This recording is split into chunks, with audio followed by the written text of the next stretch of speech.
In this week's Parsha, the Jewish people have the opportunity to meet one-on-one with the greatest leader of all time, Moshe Rabbeinu himself.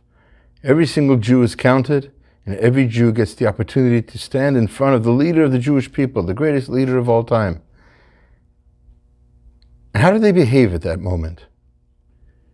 You see, when we're in the presence of greatness, sometimes we're shy and we behave, hopefully, at our best. Especially, great people inspire us to behave even better. Rabbi Chaim Fassman, Zecher Tzadok Livracha, whose yahrzeit is next week, he was one of the people in my life who I've met who really inspired me. He inspired many people. There's a story about him meeting up with a group of people who were protesting something that is against Torah law. And he spoke to them, each one individually. And just by speaking to them, it wasn't even talking about the issue at hand. Just by speaking to them as a human being, and just his presence and aura inspired some of those people to leave the protest.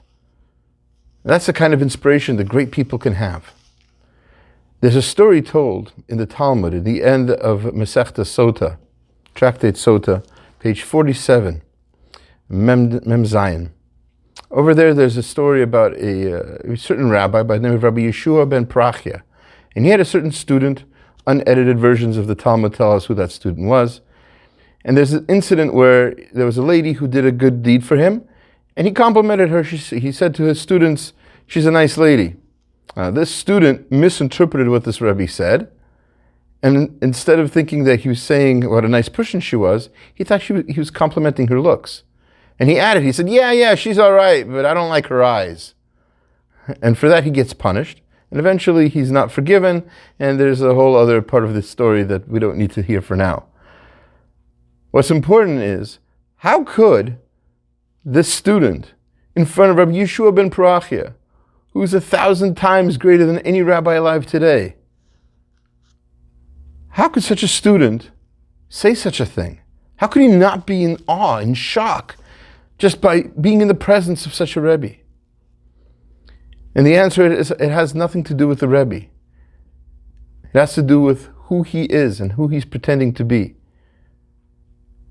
Now, if we're pretending to be something, but in the back of our minds we're really something else, that's a problem. And we need to think about who we are before we go on to try to inspire others. Because the trick here is, not only Moshe, not only Yeshua ben Parachia, not only Rabbi Chaim Fassman, but all of us are required to be the kinds of people who inspire other people. When people say that we're in the presence of greatness, they should be speaking about us.